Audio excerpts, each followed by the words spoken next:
Hi guys, happy Friday. It's time to talk the Real Housewives of Potomac, the Real Housewives of Orange County. But before we get started, make sure you hit that like button and follow so you don't miss anything that we have coming up. Real Housewives of Potomac Chris Basset was on Twitter last night, guys. I'm assuming that he was drunk tweeting because his tweets were a little, they like had the F word in them, maybe. But I want to talk to you guys about them because some of them have since been deleted, but I saved them all. I screenshotted them and they're posted on my Instagram page, HW Historian. And I told you guys I'm always posting the receipts from my videos to my Instagram. The link is in the description of this video. So first of all, let's talk about what's going on in the Real Housewives of Potomac right now. We know that they're filming. The Grand Dame had a party. She had a very like exclusive release party for her new special that's you know, focused in Surrey County, and she is going back home to the family farm where her family was once slaves, and they, you know, had since bought the family farm and have been running it. So that's pretty powerful in itself, if you ask me. But she had an exclusive party and Ashley Darby was there, and according to Sherelle's World, Ashley was very proud that her and Michael were legally separated, and she was telling everyone. If you watched my last video, then you know Michael was on Twitter tweeting #newlySingleDad with a photo of himself and his two boys. Who doesn't want to tweet Michael Darby? Just letting all of you single ladies know, I'm just passing it along for you that Michael Darby's single, and he's apparently a millionaire, and he likes to use the #newlySingleDad. So yeah, go get him. Anyways, let's talk about Giselle, because Giselle supposedly has this storyline, and this is crazy, guys. Because don't you think if you go after somebody's husband, not their boyfriend, not their brother, not their family, whatever, if you go after somebody's husband and their wife is a Real Housewives, you're going after the wife. You're just doing it in a really dirty way, to be honest. And that's what we have here. Giselle is claiming that Chris was inappropriate with her at last year's reunion. Yes, she's implying that the inappropriate was sexual. Yes, she is. Because she says, I heard the words, I heard the commentary, like he hit on her, but we're also hearing inappropriate.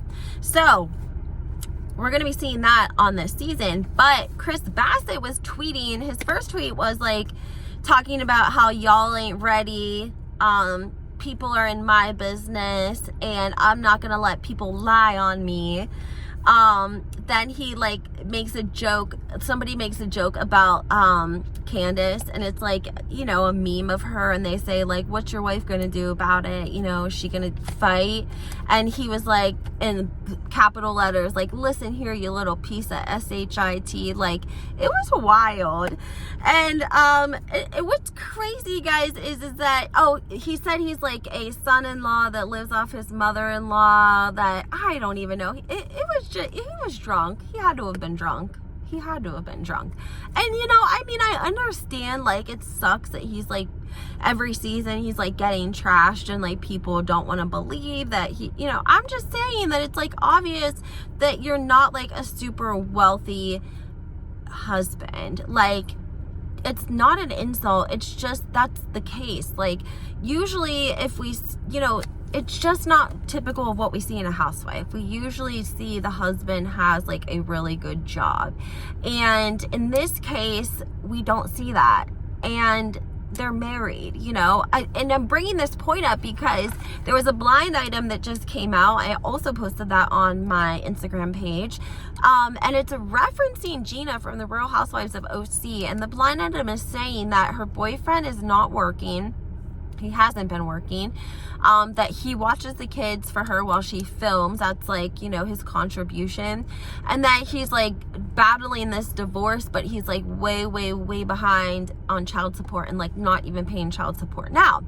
And if you guys watched the reunion, which I'm sure you didn't, because it was pretty bad, but if you did, you know, they asked Gina why her and Travis weren't engaged yet, and Gina said like they had both just gotten out of divorces and they just weren't financially ready. for that kind of commitment. And I wanted to remind you guys that Gina, she bought her condo herself and she paid for it. I remember that happening after they got married, because she like made sure everyone knew that she bought her townhouse, because they were like dogging Kelly and Shannon for renting houses, and Bronwyn for not owning houses in the OC but for renting houses in the OC.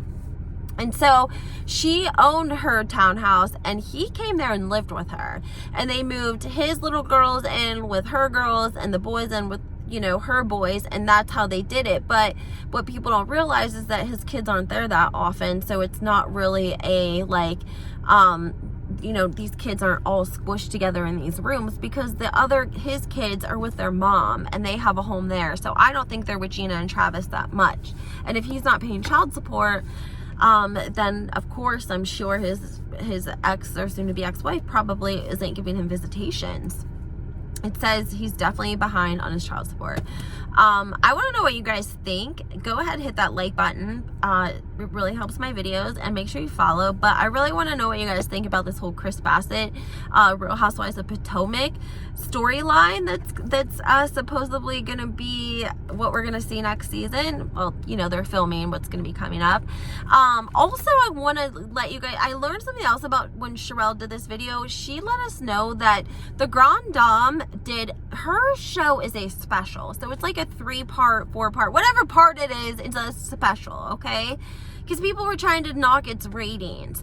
But Candy and the Gang is an actual spin-off.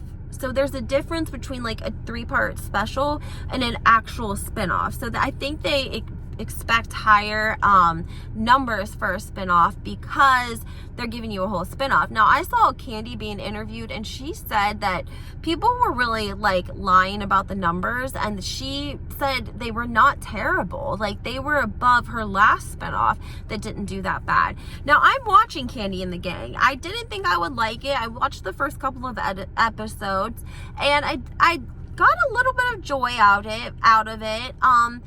If you've ever been a server, then I feel like you could understand a little bit of like what's going on, because they try to focus in on, you know, some of the servers and their relationships, and like the one girl sleeping with the manager, and the other girl used to sleep with Candy's, you know, nephew, but now he has a girl, and it's just, you know, it's young people, and it has a potential to be a really great show. And I feel like it's like Candy and, you know, Todd, they should be mentoring these young folks, but I'm not sure if that's what it is. I do think that they have a good heart, and they want to, you know, promote and uplift their community. And I think that is what they're trying to do with all these young people. And, you know, I mean, being on Bravo, that's a big deal. If one day you're a server in a restaurant, and the next day you're on a show with Candy Burroughs on Bravo, and you're getting a paycheck from Bravo, I think that's a pretty big deal. So, I mean, kudos to them. Even if it don't get signed up for a second or third season,